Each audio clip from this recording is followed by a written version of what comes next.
Mari kita bersama-sama menaikkan doa, kita berdoa. Kami memuji Engkau ya Tuhan, sumber kehidupan kami. Sumber kehidupan yang senantiasa memberikan jejak-jejak kehidupan, memberikan titik-titik balik dalam hidup kami, yang semakin menolong kami melihat cara Tuhan yang mengubahkan, menopang dan memelihara hidup kami. Saat ini Tuhan, kami akan bersama-sama membaca bagian-bagian Alkitab. Kiranya firman yang akan kami baca dan renungkan bersama boleh semakin menegaskan akan kehadiran Tuhan, akan jejak-jejak kehadiran-Mu, pertolongan-Mu bagi hidup kami, bagi bangsa ini dan dalam konteks kehidupan keseharian kami. Berkati kami Tuhan, kuatkan kami dan berikanlah hikmat di dalam kuasa Roh Kudus-Mu. Di dalam Kristus Sang Firman yang hidup kami berdoa. Amin.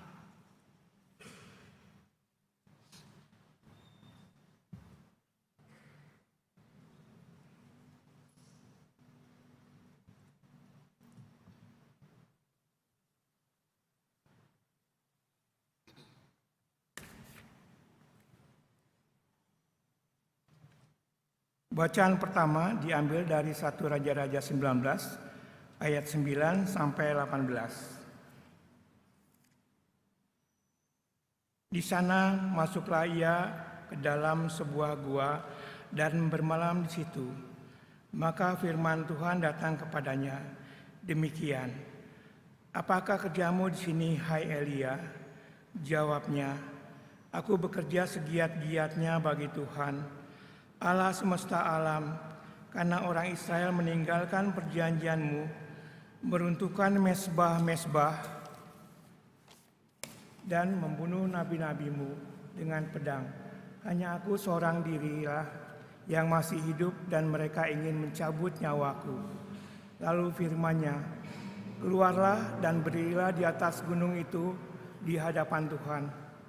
Maka Tuhan lalu angin besar dan kuat yang membelah gunung-gunung dan memecah bukit-bukit batu dan mendahului Tuhan, tetapi tidak ada Tuhan dalam angin itu. Dan sesudah angin itu datanglah gempa, tapi tidak ada Tuhan dalam gempa itu. Dan sesudah gempa itu datanglah api, tapi tidak ada Tuhan dalam api itu. Dan sesudah api itu datanglah bunyi angin sepoi-sepoi basah. Segera sesudah Elia mendengarnya, ia menyelubungi mukanya dengan jubahnya, lalu pergi keluar dan berdiri di pintu gua itu.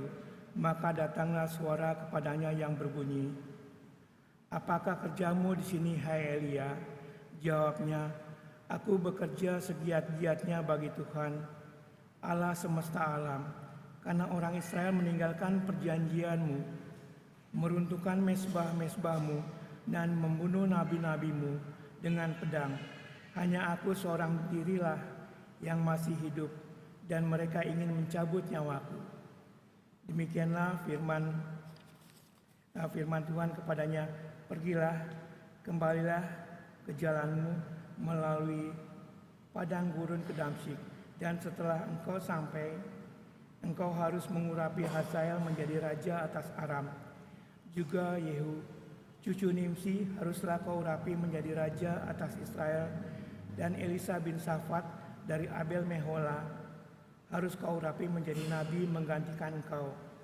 Maka siapa yang terluput dari pedang Hazael akan dibunuh oleh Yehu, dan siapa yang terluput dari pedang Yehu akan dibunuh oleh Elisa. Tapi aku akan meninggalkan 7.000 orang di Israel, yakni semua orang yang tidak sujud menyembah Baal dan yang mulutnya tidak mencium Dia. Demikianlah firman Tuhan.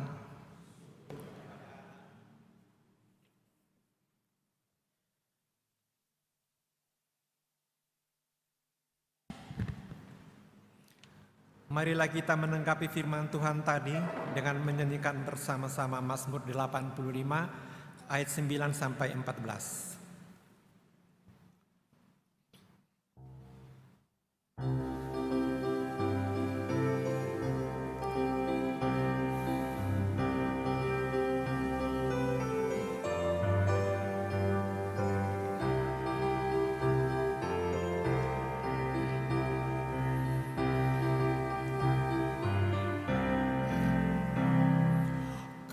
telah berkenan pada tanah-Mu Tuhan.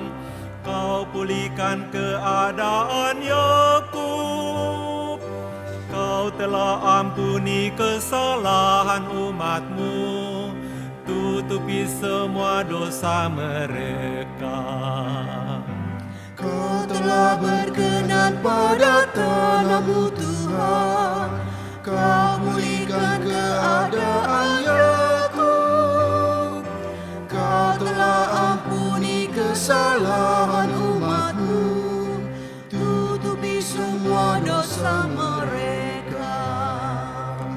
Kasih dan kesetiaan akan bertemu, damai dan keadilan bercium-ciuman.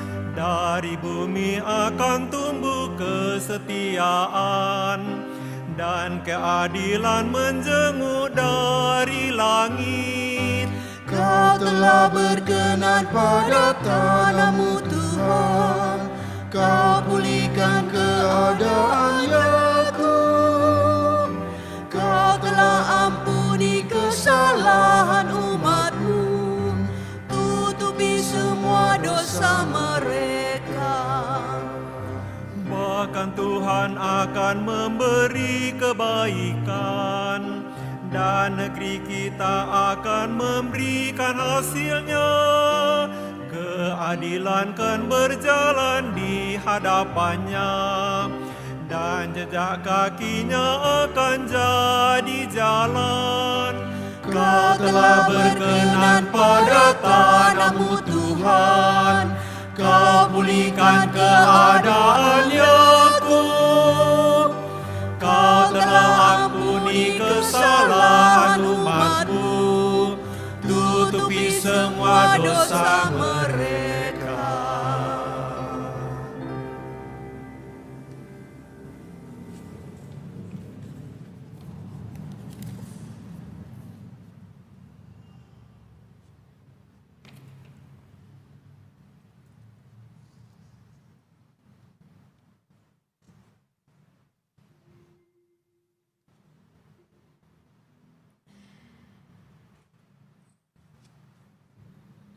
Bacaan kedua bagi kita pada hari ini diambil dari Roma 10 ayat 5 sampai 15. Sebab Musa menulis tentang kebenaran karena hukum Taurat. Orang yang melakukannya akan hidup karenanya. Tetapi kebenaran karena iman berkata demikian. Jangan katakan di dalam mulutmu, siapakah akan naik ke surga, yaitu untuk membawa Yesus turun, atau siapakah akan turun ke jurang maut, yaitu untuk membawa Kristus naik dari antara orang mati. Tetapi apakah katanya, ini firman itu dekat kepadamu, yakni di dalam mulutmu dan di dalam hatimu. Itulah firman iman yang kami beritakan. Sebab jika kamu mengaku dengan mulutmu bahwa Yesus adalah Tuhan dan percaya dalam hatimu bahwa Allah telah membangkitkan Dia dari antara orang mati, maka kamu akan diselamatkan. Karena dengan hati orang percaya akan dan dibenarkan, dan dengan mulut orang mengaku diselamatkan. Karena kitab suci berkata, barang siapa yang percaya kepada Dia tidak akan dipermalukan, sebab tidak ada perbedaan antara orang Yahudi dan orang Yunani, karena Allah yang satu itu adalah Tuhan dari semua orang, kaya bagi semua orang yang berseru kepadanya. Sebab barang siapa yang berseru kepada nama Tuhan akan diselamatkan. Tetapi bagaimana mereka dapat berseru kepadanya jika mereka tidak percaya kepada Dia? Bagaimana mereka dapat percaya kepada Dia jika mereka tidak mendengar tentang Dia? Bagaimana mereka mendengar tentang Dia jika tidak ada yang memberitakannya? Dan bagaimana mereka dapat memberitakannya jika mereka tidak diutus? Seperti ada tertulis, betapa indahnya kedatangan mereka yang membawa kabar baik. Demikianlah firman Tuhan. Syukur kepada Allah.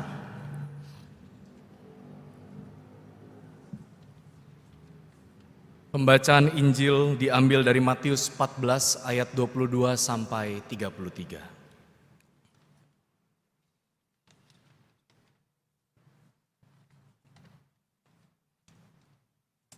Sesudah itu Yesus segera memerintahkan murid-muridnya naik ke perahu dan mendahuluinya ke seberang. Sementara itu ia menyuruh orang banyak pulang. Dan setelah orang banyak itu disuruhnya pulang, Yesus naik ke atas bukit untuk berdoa seorang diri. Ketika hari sudah malam, ia sendirian di situ. Perahu murid-muridnya sudah beberapa mil jauhnya dari pantai dan diombang-ambingkan gelombang karena angin sakal. Kira-kira jam 3 malam datanglah Yesus kepada mereka berjalan di atas air. Ketika murid-muridnya melihat dia berjalan di atas air, mereka terkejut dan berseru, "Itu hantu!" Lalu berteriak-teriak karena takut. Tetapi segera Yesus berkata kepada mereka, "Tenanglah, aku ini, jangan takut." Lalu Petrus berseru dan menjawab dia, "Tuhan, apabila Engkau itu, suruhlah aku datang kepadamu berjalan di atas air." Kata Yesus, "Datanglah." Maka Petrus turun dari perahu dan berjalan di atas air mendapatkan Yesus. Tetapi ketika dirasanya tiupan angin, takutlah ia dan mulai tenggelam lalu berteriak, "Tuhan, tolonglah aku." Segera Yesus mengulurkan tangannya, memegang dia dan berkata, "Hai orang yang kurang percaya, mengapa engkau bimbang?" Lalu mereka naik ke perahu dan angin pun redalah. Dan orang-orang yang ada di perahu menyembah dia, katanya, "Sesungguhnya engkau anak Allah." Demikianlah Injil Yesus Kristus. Yang berbahagia ialah mereka yang mendengarkan firman Tuhan dan yang memeliharanya. Haleluya. Haleluya, haleluya, haleluya.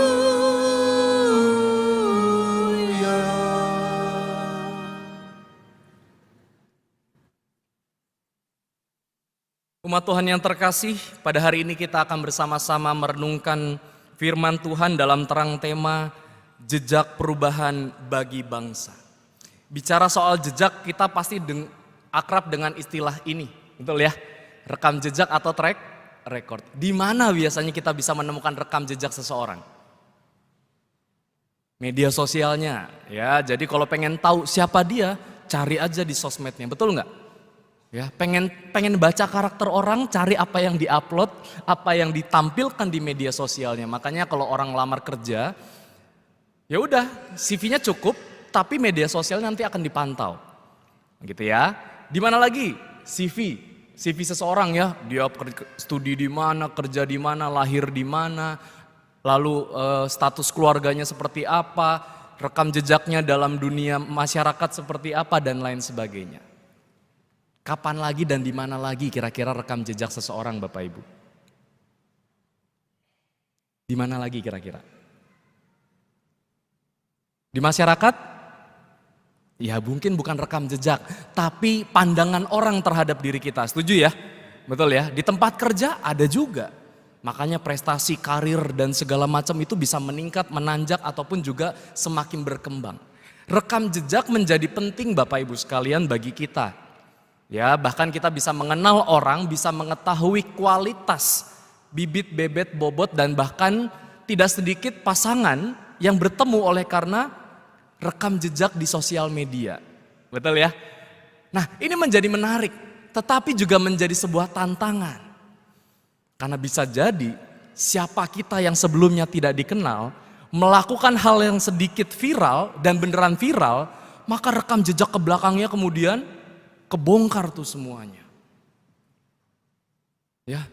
Jadi ini memang satu hal yang bisa dilematis. Satu sisi bisa menguntungkan rekam jejak itu, tapi satu sisi ini bisa menjadi sesuatu yang harus hati-hati. Apalagi ketika kita mengupload sebuah foto, sebuah video kita ke media sosial, itu sudah menjadi AI dari sosial media itu. Ya. Maka dengan gampang kita cari di Mbah Google, ketik nama Wayan Diarse, keluar tuh fotonya. Ya, Kita yang gak pernah foto bareng sama orang dan gak diketahui orang, udah tahu tuh yang mana orangnya. Karena semuanya tersedia di tengah era digital ini.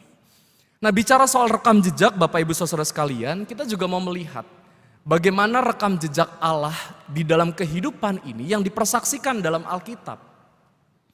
Alkitab merupakan kumpulan kesaksian yang tentu kita hayati itu adalah firman Tuhan.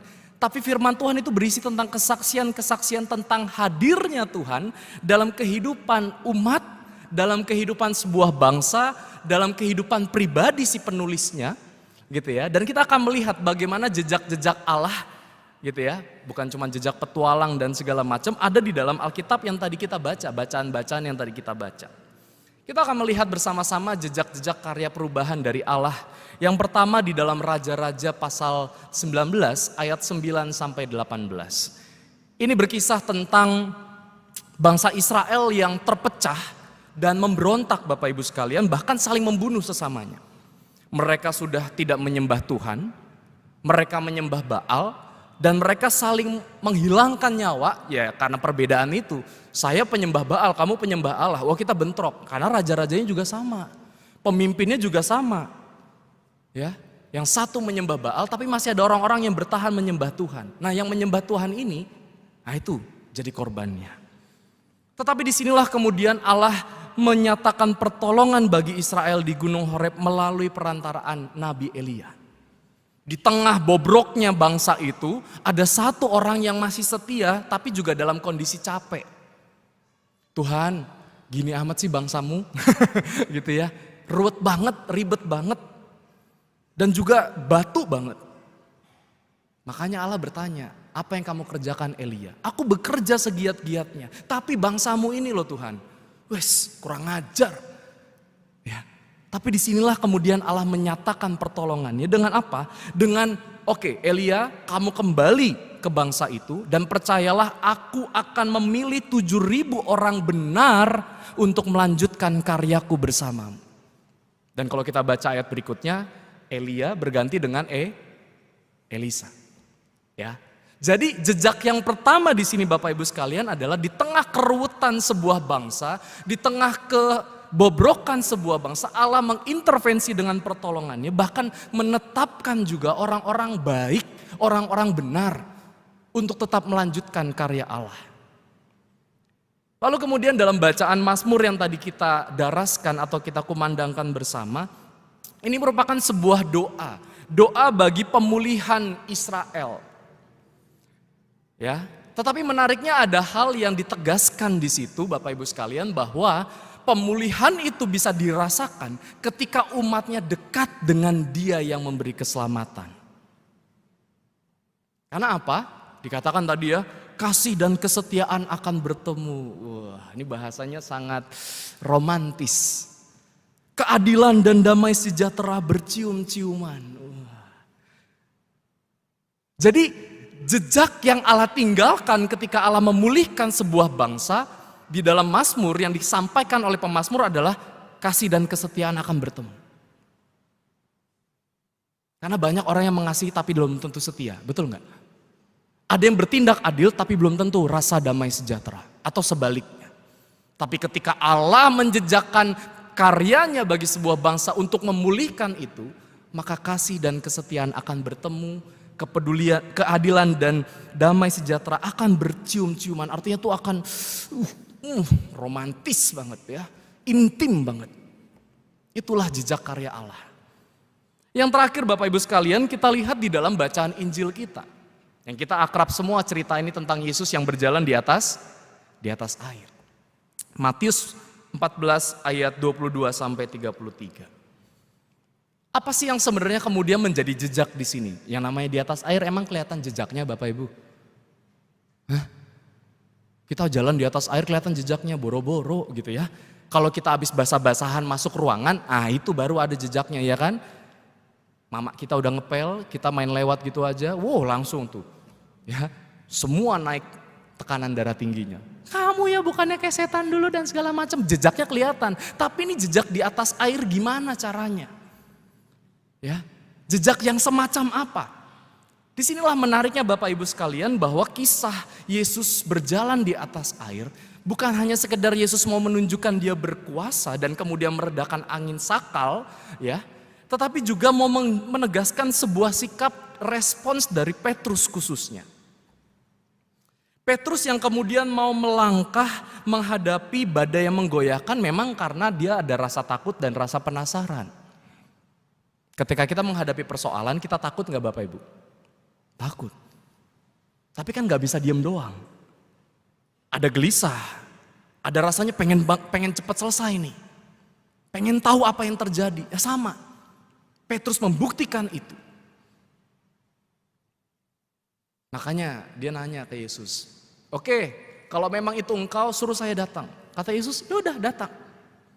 Di tengah kegelapan jam 3 pagi, di tengah angin yang menggoyangkan perahu itu, Petrus berjalan oleh karena suruhan Yesus. Tapi menariknya di sini Bapak Ibu sekalian, ada kegoyahan ketika Petrus sudah mulai merasakan ada angin yang berhembus ketika dia berjalan. Di sini sebenarnya yang diminta oleh Yesus, Petrus diminta untuk fokus pada suara Kristus. Terkadang jejak-jejak kehadiran Allah itu tidak kelihatan, tapi bisa dirasakan dan bisa didengar melalui suara hati dan segala macamnya. Tetapi kadangkala kita seperti Petrus Bapak Ibu sekalian berjalan dalam ketidaktahuan dan ketidakmengertian. Nah ini susah menemukan jejaknya. Masih mending Dora di Explorer, betul nggak? Saya mau ke sini, di manakah kamu melihat ini? Oh ada di belakang padahal kan? Kalau Dora, andaikan Tuhan menaruh jejak seperti itu, gampangnya setengah hidup. Tapi terkadang jejak kita atau jejak Tuhan yang diberikan kepada kita itu seperti layaknya Petrus yang diundang datang kepada Yesus di tengah kegelapan dan di tengah goncangan angin sakal. Tapi disinilah peran Yesus yang begitu penting dalam kehidupan para murid dan terkhusus Petrus, yaitu apa? Yesus meminta para murid untuk percaya dan yakin sepenuhnya. Bahkan kepercayaan itu semakin bulat, semakin kuat ketika Yesus datang menginjakkan perahu itu dan meredakan angin. Jejaknya nggak kelihatan, tapi solusinya langsung kelihatan. 3 gambaran ini Bapak Ibu sekalian, jejak-jejak karya Allah yang melakukan perubahan dalam kehidupan umatnya, baik itu dalam bangsanya, baik itu dalam kondisi kehidupannya maupun secara pribadi. Ini mau mengatakan kepada kita seperti ini Bapak Ibu sekalian, bahwa perubahan dalam hidup kita yang datangnya dari Allah, itu terjadi karena yang pertama kuasa Allah yang pasti sanggup mengubahkan keadaan. Setuju? Elia mau ditegaskan. Tadi dia dikatakan ada api nggak ada Tuhan, gitu ya. Ada ini nggak ada Tuhan. Tapi Tuhan menjanjikan ada orang-orang benar yang akan aku tinggalkan bersama. Mengubahkan keadaan. Kuasa Allah itu mampu mengubahkan keadaan, termasuk angin sakal yang menggoncangkan perahu para murid mampu diubahkan keadaannya menjadi tenang. Tapi juga jangan lupa Bapak Ibu sekalian, perubahan dari Allah itu terjadi selain karena memang Dia yang berkuasa, yang kedua adalah karena Allah sendiri mau melibatkan manusia untuk perubahan itu sendiri. Allah udah capek-capek mengubah, kitanya yang rusak. Kita udah capek-capek bikin acara bagus-bagus, ada yang rusak. Kesel nggak kalau kita sebagai penyelenggara? Kesel. Maka dari itu selain Allah yang mengubahkan, Allah melibatkan manusia untuk membuat perubahan itu sendiri. Sehingga dalam kasih-Nya Dia mendorong kita untuk mengoreksi diri dan mengubah sikap diri kita. Ini perubahan dari Allah. Dari karyanya sendiri, kuasanya yang tidak bisa ditolak dengan kuasa apapun. Tapi juga dengan keterlibatan kita yang dilibatkan oleh Allah. Termasuk juga perubahan dalam diri kita yang dilibatkan oleh Allah itu sendiri. Makanya jejak-jejak perubahan itu akan terjadi. Tapi mari kita berfokus pada situasi angin sakal Bapak Ibu sekalian. Angin sakal tuh ya angin yang dia tuh tidak jelas gitu ya, ke kanan ke kiri campur badai dan segala macam. Dan itu menggoncangkan perahu. Padahal kan para murid itu mayoritas apa pekerjaannya? Nelayan ya. Kalau kita yang bukan nelayan, goncang sedikit, udah mual, udah takut, wajar. Tapi ini para nelayan yang udah biasa berhadapan dengan itu aja takut. Artinya memang ini sebuah hal yang begitu bergejolak dalam yang mereka alami. Nah pertanyaannya adalah dalam hidup kita, di tengah ketidakmengertian dan perubahan yang ada, banyak gak angin-angin sakal yang menggoncang hidup kita? Banyak gak angin-angin sakal yang kemudian merusak kerukunan, kebersamaan, kesatuan kita, keharmonisan kita yang tadinya sudah baik-baik aja berubah jadi kacau. Nah di tengah kekacauan itu kita diundang untuk mengubahnya lebih baik. Nah kan susah banget ini. Maka dari itu bicara soal jejak-jejak atau jejak perubahan bagi bangsa. Di tengah situasi kehidupan kita yang penuh dengan perubahan juga, atau bahkan penuh dengan sesuatu yang menggoyahkan hidup kita perlu mewaspadai bentuk-bentuk angin sakal yang menggoyahkan dan menghancurkan keharmonisan.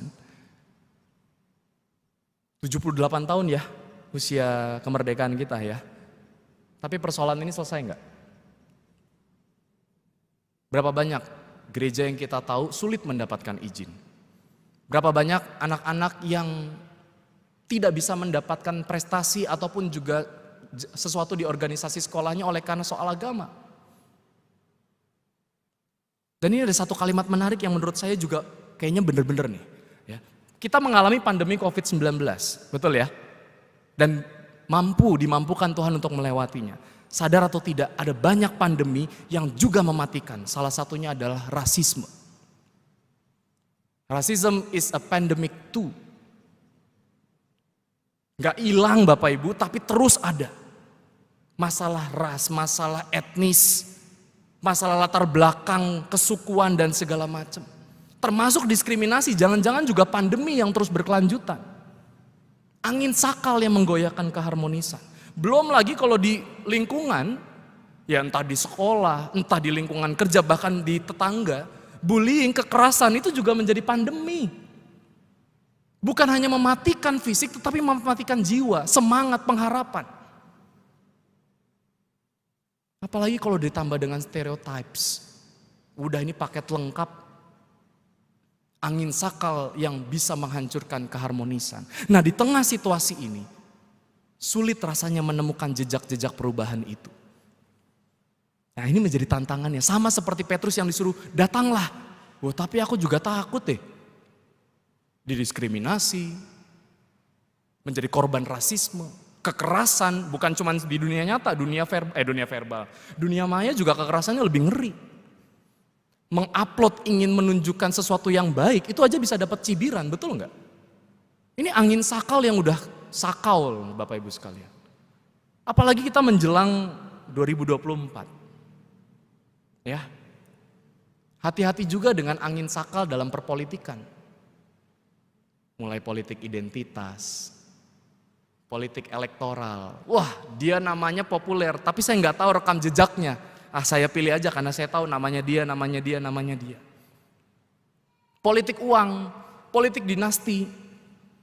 Ini angin sakal perpolitikan nanti kita bisa hadapi, memungkinkan sekali untuk kita hadapi Bapak Ibu sekalian. Di tengah situasi inilah Bapak Ibu kita bersama-sama ingin menemukan jejak-jejak perubahan bagi bangsa. 78 tahun kita merdeka, tapi tidak sedikit yang merasakan saya kayaknya masih dijajah. Ya, saya masih belum merdeka. Nah ketika menyiapkan bahan ini saya kemudian teringat dengan mata kuliah dulu yaitu sejarah perjumpaan Kristen Islam begitu ya. Tapi saya berfokus kepada sejarah perjumpaan Kristen dalam kehidupan berbangsa. Maka saya menemukan jejak-jejak perubahan melalui keterlibatan para tokoh Kristiani bagi perubahan kehidupan bangsa Indonesia. Oke, saya akan menampilkan foto, silakan jawab dia siapa dan apa tugasnya atau perannya. Yang berhasil, selamat. Saya nggak nyiapin apa. Ada kopi, mau ya? Oke, saya tampilkan fotonya ya. Ada yang bisa tahu siapa dia? Oh itu bukan saya Pak, ya pasti betul. Siapa? Radius. Samratulangi. Samratulangi yang mana? Susah nunjuknya ya. Yang situlah Pak pokoknya. Ya. Oke, kita lihat bersama-sama. Yang lain ada yang tahu ini siapa?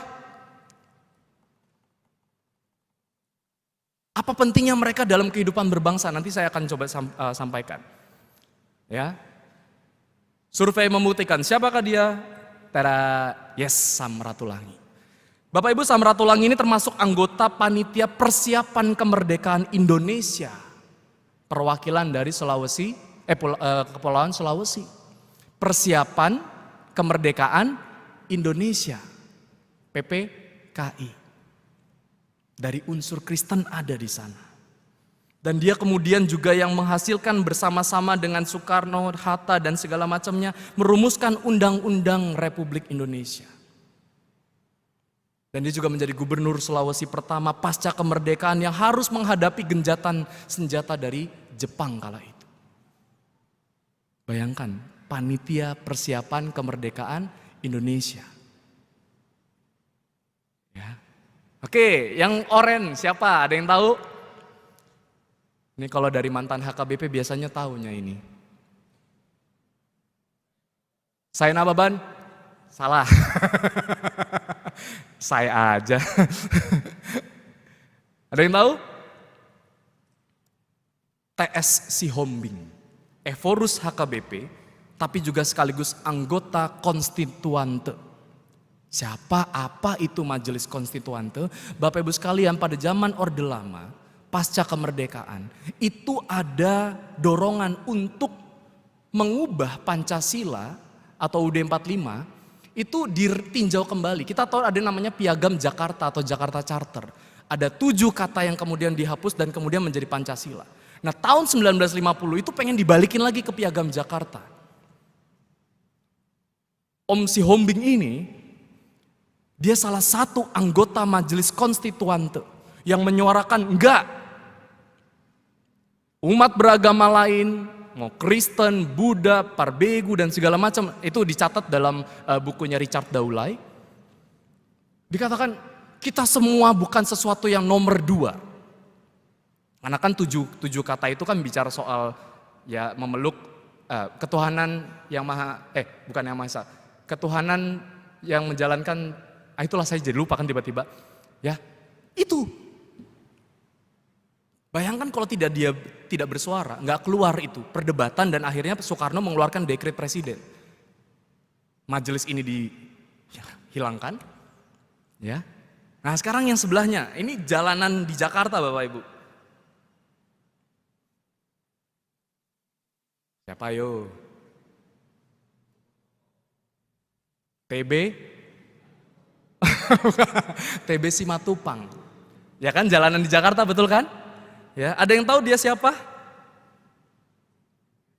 Jenderal KSAP, Kepala Staf Angkatan Perang, dulu belum ada TNI, AL, AD, AU ya. Yang merumuskan Sabta Marga yang sampai saat ini dianut oleh TNI.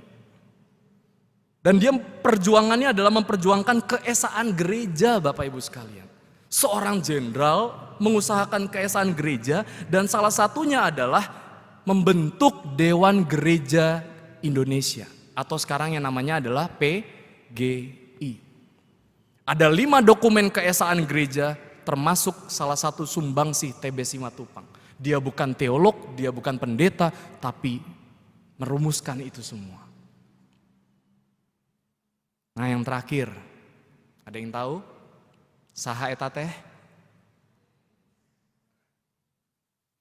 Dialah Johannes, bukan ABS, Leimena. Apa yang dia lakukan Bapak Ibu sekalian? Johannes Leimena ini adalah Menteri Kesehatan. Ya, dan dia bergerak dalam isu-isu pluralisme seorang dokter. Dan oleh PGI dibuat yang namanya Institut Leimena yang mengajarkan orang untuk punya toleransi dan pluralisme beragama. Jadi kita bisa lihat bahwa jejak-jejak perubahan yang memiliki sumbangsih besar bagi bangsa Indonesia itu ada dari unsur Kristennya. Karena memang dia tokoh Pak, saya mah apa tuh, kan begitu ya. Bagaimana dengan gereja? Bagaimana dengan GKI? GKI secara umum bicara soal pandangan Bapak Ibu sekalian karena Bagi GKI, Allah dalam penghayatannya menghendaki umatnya berpartisipasi menjadi warga negara yang bertanggung jawab di negeri ini. Dan agama dan negara itu sesuatu ranah yang berbeda. Ya, punya otoritasnya masing-masing, fungsinya dan mekanismenya masing-masing. Tapi keduanya sejajar, saling menghormati, mengingatkan dan membantu. Agama punya tanggung jawab kenegaraan, negara punya tanggung jawab keagamaan. Ini menurut prinsip GKI. Dan gereja baik secara institusional, komunal, personal terlibat dalam upaya pemerintah meningkatkan kesejahteraan bersama.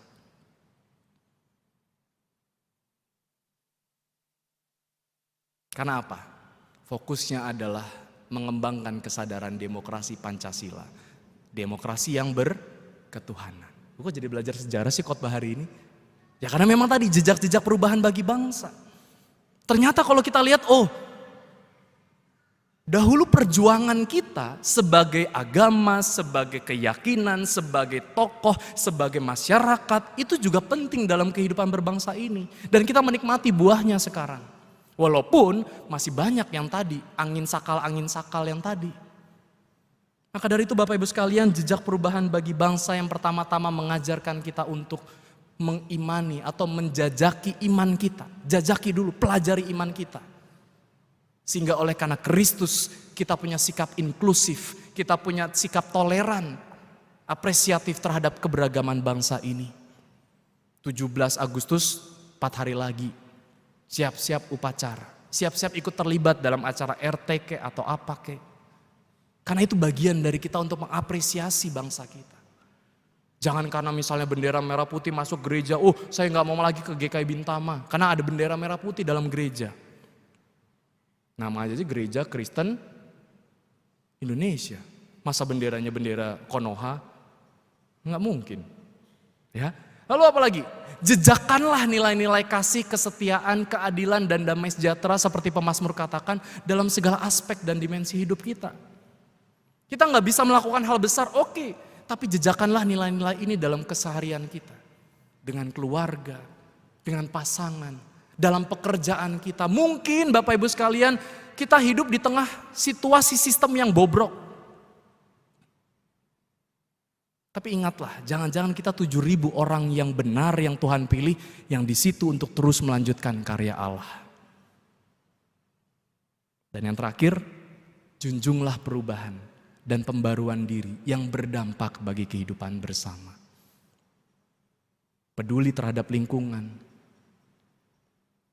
Sadar betul akan peraturan, patuhi, hormati mereka-mereka yang memang punya tugas dan tanggung jawab terhadap negara ini.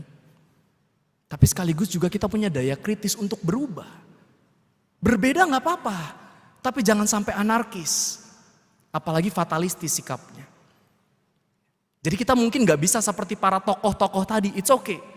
Tapi kita melakukan 3 hal ini, jajaki iman, jejakan nilai-nilai, junjunglah perubahan dan pembaruan diri. Selamat menemukan jejak-jejak Tuhan yang baik, tapi sekaligus juga selamat menorehkan jejak perubahan bagi bangsa dari lingkup terkecil kita. Amin.